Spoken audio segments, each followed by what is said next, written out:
अस्सलामुअलैकुम my YouTube family, कैसे हो आप सब।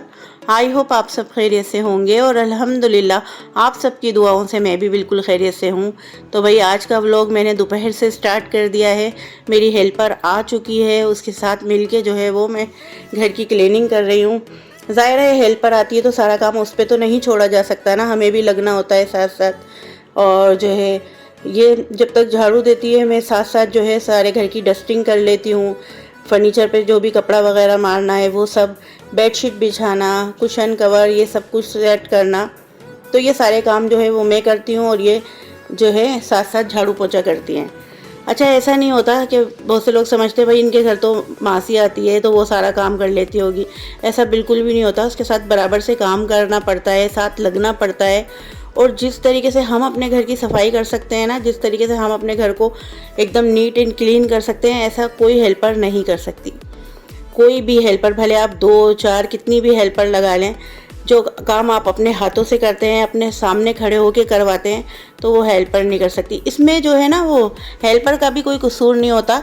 हम जो है कर रहे होते हैं सिर्फ़ और सिर्फ अपने घर का काम। ज़ाहिर है हम अपने घर को ही देख रहे होते हैं, उसका ही काम कर रहे होते हैं ना, हमें कहीं जाने की या टाइमिंग की कोई फ़िक्र नहीं होती। तो हम अपने घर को अच्छे से अच्छी तरीके से क्लीन करते हैं। लेकिन हेल्पर के साथ ये होता है कि इन्हें हमारे घर करना है, इसके बाद कहीं और जाना है, उसके बाद कहीं और जाना है।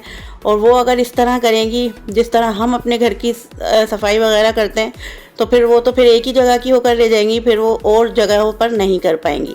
तो इसमें मैं समझती हूँ हेल्पर का भी कोई कसूर नहीं है, क्योंकि उनको और दूसरी जगहों पे भी जाना होता है। अच्छा, बहुत से लोग जो है बिल्कुल सारा काम जो है हेल्पर पे छोड़ देते हैं कि भाई हेल्पर आई है तो वही सब कुछ करेगी। तो ऐसा भी नहीं करना चाहिए, क्योंकि हमें पता होता है हमारे घर की कौन सी चीज़ कहाँ रखी जाती है, किसको हम कहाँ सेट कर सकते हैं, किस चीज़ को कहाँ एडजस्ट करके रख सकते हैं, और डस्टिंग हमें कब करनी है, बेडशीट हमें कौन सी बिछानी है, ये सब काम तो हम खुद ही जो है करते हैं। और भाई वैसे भी ईद इतनी तेज़ी से करीब आ रही है, बस एक ही दिन बचा है ईद में, और अभी मुझे काफ़ी सारे काम थे और बाहर के मेरे काम थे, मार्केट के, मुझे मार्केट भी जाना है। लेकिन गर्मी इतनी ज़्यादा है, इतनी कोई ज़्यादा हमारे कराची में गर्मी पड़ रही है ना कि आपकी सोच है। बहुत ज़्यादा गर्मी है, गर्मी से लोगों की तबीयत भी ख़राब होने लगी है। तो बस हेल्पर अपना काम कर रही थी, मैं अपना काम कर रही थी, मैं खाना बनाने की तैयारी कर रही थी साथ साथ। और खाने में मैं आज बनाऊंगी अरबी गोश्त। अच्छा, खाना बनाने का भी बिल्कुल दिल नहीं चाह रहा है, इस गर्मियों में दिल चाहता ही नहीं है कि हम किचन में जाएं। अच्छा, कुछ लोग कहते हैं कि भाई तुम्हारी छोटी सी फैमिली है और कितना खाना बनता है, यूँ ही बन जाता है, पता भी नहीं चलता। लेकिन मैं आप लोगों को ये बता दूं कि फैमिली चाहे छोटी सी हो या बड़ी हो, हमें किचन में तो जाना पड़ता ही है। और जब हम खड़े होते हैं बनाने के लिए खाना, तो कहाँ थोड़ा और कहाँ ज़्यादा, जब वो बंदा खड़ा हो जाता है तो फिर वो ज़्यादा भी बन जाता है और थोड़ा भी बन जाता है। लेकिन लाजमी हमें लगना पड़ता है, खड़े होना पड़ता है, किचन में टाइम देना पड़ता है। तो इस गर्मी में तो बिल्कुल दिल नहीं चाहता कि किचन में जाएं। अच्छा, बिलाल यहाँ अपना काम कर रहे हैं, ये देखें, बिलाल ये बास्केट बना रहे हैं। बिलाल कह रहे हैं मम्मा बड़ा मसला होता है, नीचे से कुछ देना है। आजकल बिलाल का दिल बाहर गली में ज़्यादा लग रहा है ना, क्योंकि गाय इतनी सारी आई हुई हैं, बकरे आए हुए हैं। तो बिलाल कह रहा है मम्मा मुझे ऊपर आना पड़ता है, ये बास्केट बना लेता हूँ, इसमें से मैं आपको जो भी चाहिए होगा वो दे दूँगा। मैंने कहा चलें ठीक है बेटा। अच्छा भाई, साथ साथ हमारा सालन बन रहा है। गोश्त मैंने चढ़ा दिया था सब मसाले डालकर, और मैंने अरबी भी अच्छे से छील लिए हैं, इनको वॉश किया, इनको कट कर लिया है। अरबी गोश्त का सालन मैं बना रही हूँ। बहुत ही इजी है और बड़े आसानी से बन जाता है, लेकिन बनता बहुत टेस्टी है। मुझे ख़ास तौर पे अरबी गोश्त बहुत ज़्यादा पसंद है। इस सीज़न में बड़ी अच्छी सी अरबी आई हुई है और ये गल भी बहुत जल्दी जा रही है ना। मैं दूसरी बार बना रही हूँ ये अरबी गोश्त का सालन। एक बार पहले भी मैं बना चुकी, जब से ये सीज़न में अरबी आई हैं।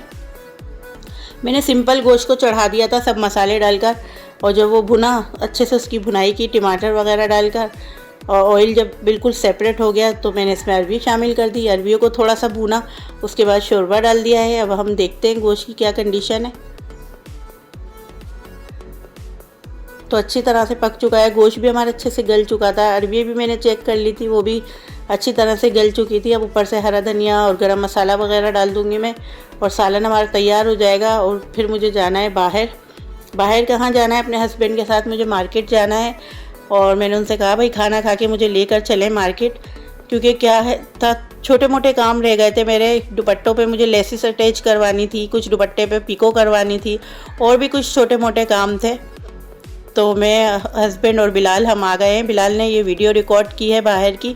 अच्छा, मेरे साथ क्या हुआ था ना, जैसे ही मैं मार्केट आई वैसे मुझे चक्कर आने लग गए गर्मी से। मार्केट के अंदर इतनी कोई ज़्यादा गर्मी थी, इतनी गर्मी थी बहुत ज़्यादा, और आवाम का रश, और ये देखकर तो मुझे एकदम चक्कर आ गए। मैं फ़ौरन से जो है अपने हस्बैंड से मैंने कहा मैं बाहर जा रही हूँ, मैं मार्केट के अंदर नहीं रह सकती। ये मेरे दुपट्टे जो है वो पीको हो रहे थे। ये देखिए कुछ इस तरह से मैंने पल्स के मोती लगवाए हैं इस पर। जब ड्रेस तैयार हो जाएगा तो इंशाल्लाह आप लोगों को दिखाऊंगी। तो बस मैं बाहर आ गई थी मार्केट से, और फिर उसके बाद जो है बिलाल खड़े हुए थे। बिलाल ये दुपट्टे तैयार करवा रहे थे। बिलाल ने कहा बाबा आप मम्मा को लेके बाहर जाएं, और जो है ना गर्मी बहुत है, जैसे ही ये पीको हो जाती है तो मैं लेकर आता हूँ। तो भाई मेरा बच्चा तो गर्मी में खड़ा रहा। मैं हस्बैंड के साथ बाहर आ गई थी। फिर क्या हुआ कि फिर हस्बैंड ने मुझे गन्ने का जूस वगैरह पिलाया लेकर, उन्होंने खुद ने भी पिया। तो फिर मेरी तबीयत थोड़ी सी बहाल हुई, थोड़ा सा मुझे सही महसूस हुआ, वरना तो मुझे इतने चक्कर आ रहे थे गर्मी की वजह से, बहुत ज़्यादा तबीयत निढाल हो रही थी। तो फिर यह थोड़ा पसीना खुश्क करने के बाद गन्ने का जूस पी के कुछ राहत मिली।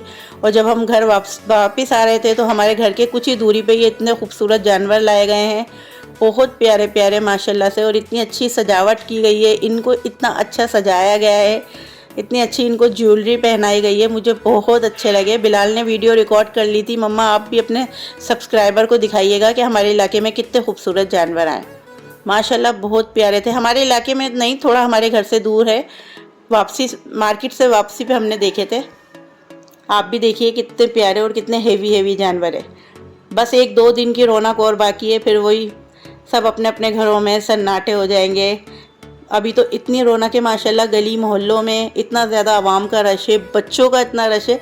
हमारी गली में तो पूरी पूरी रात बच्चे सोते नहीं हैं, जागते रहते हैं, गायों को घुमाते रहते हैं, और इतनी ज़्यादा लाइटिंग हुई हुई है। और बिलाल का भी यही हाल है, क्योंकि स्कूल की भी छुट्टियां हैं, और आज से तो ट्यूशन और मदरसे की भी छुट्टियां मिल गई।